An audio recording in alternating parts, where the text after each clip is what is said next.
Bonjour, je suis Marie Thomeret, je suis la présidente de l'association du Conservatoire génétique des coqs de pêche du Limousin, abréviation CGCPL.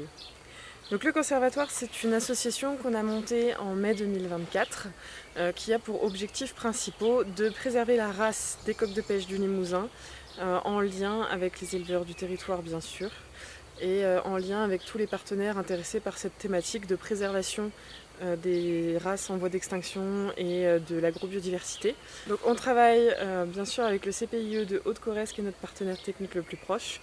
On travaille également avec le Conservatoire des races de Nouvelle-Aquitaine, avec la Chambre d'agriculture de Corrèze pour tout ce qui est mise aux normes, biosécurité et accompagnement de l'élevage. On a comme partenaire la Fondation pour le patrimoine qui nous a attribué un prix début 2023 pour la préservation de l'agrobiodiversité sur le projet de création du conservatoire de la race. On travaille également évidemment avec le lycée agricole Henri Queuille qui est basé à Neuvic, puisque l'association est basée sur l'exploitation agricole du lycée, la ferme du Manu, qui nous accueille. Donc les coqs sont basés sur place dans les installations de la ferme, qui ont été montées dans les années 2000 et qui ont été reprises réellement depuis 2 ans, donc depuis 2023. Je suis Pascal Guenet, directeur de l'EPL de la Haute-Corrèze, Neuvic et Meymac. Et j'ai été en 2002 l'une des personnes qui a créé l'élevage de coqs de pêche dans l'enceinte du lycée agricole Henri Queuille.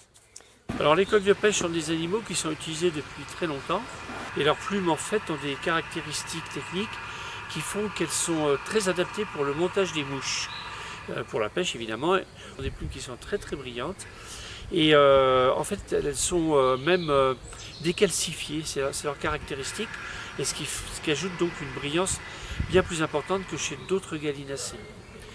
La deuxième chose, c'est un défaut qui est une qualité pour nous, c'est que le rachis de la plume en fait n'est pas rond mais il est ovale. On peut le positionner exactement sur la hampe de l'hameçon et faire des collerettes de très bonne tenue et de bonne qualité.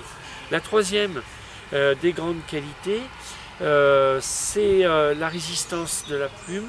En fait, une mouche montée avec ce type de plume tient beaucoup plus longtemps qu'une mouche ordinaire. Le coq de pêche a une caractéristique qui lui permet de changer de couleur tout au long de l'année. Certes, il reste quand même dans une gamme de teintes assez étroite, mais ça nous permet d'avoir plusieurs teintes pour utiliser les mouches pour différentes saisons. Donc ça, ce sont les principales qualités qui font que voilà, cet animal est élevé depuis longtemps pour la pêche. Les coqs de pêche, en fait, ils étaient élevés dans les basses-cours et les pêcheurs les confiaient à des agriculteurs pour qu'ils les mettent dans la basse-cour. C'était presque un secret à l'époque, puisque c'était les très très bons coqs de pêche, évidemment, les pêcheurs en question prenaient plus de poissons que les autres. Ça, parce que j'ai parlé tout à l'heure de brillance, mais la brillance en fait c'est ce qui va conditionner l'agressivité du poisson, indépendamment du montage en lui-même. Donc effectivement c'était quelque chose qui était un peu conservé secret, et puis petit à petit des personnes se sont aperçues qu'effectivement il y avait à la fois des élevages disséminés un peu en Haute-Corrèze, et puis en même temps qu'il y avait un commerce de la plume qui existait. Alors la génétique elle est assez étonnante puisque c'est une race, la race coq de pêche du Limousin, mais elle n'est pas fixée encore génétiquement. Même si on reconnaît des animaux à partir du Moyen-Âge. En fait, dans une portée, dans un lot d'œufs, vous aurez des animaux blancs, des animaux noirs et des animaux gris.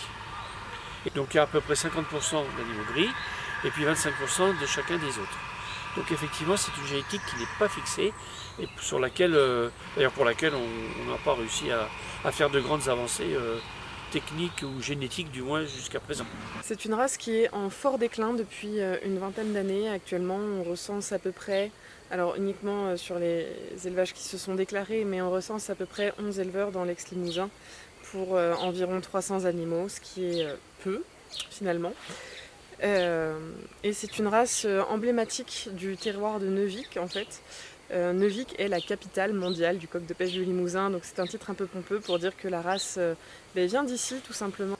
C'est une race qui est d'autant plus liée en fait à son terroir que le phénotype du coq de pêche du Limousin, donc la qualité de ses plumes, va beaucoup dépendre de son environnement de vie. Typiquement ici on est sur des sols très granitiques, avec des animaux qui ont facilement accès à une alimentation protéique, qui sont exposés aussi aux aléas de la météo, tout simplement. Et c'est ça qui va faire et la brillance de la plume et la variété des couleurs. Alors le lycée agricole en Ricueil est le premier lycée en France qui a dispensé la formation BTS gestion et protection de la nature. Donc c'est un lycée qui depuis 1970 est porté sur la protection de l'environnement, sur l'aménagement du territoire et de l'environnement, sur la préservation des races en voie de disparition dans différents domaines, et puis qui s'intéresse à l'écologie et à l'environnement au sens le plus large du terme. Donc effectivement, le fait que l'on préserve une race en voie d'extinction, ou en tout cas en voie de raréfaction sur son terrain, c'est tout à fait logique. D'autant plus que l'enseignement agricole a une des missions, parmi les 5 missions, qui est celle de participer à l'animation et au développement du territoire. Donc la préservation d'un animal comme le coq de pêche qui est très lié à ce territoire est tout à fait logique.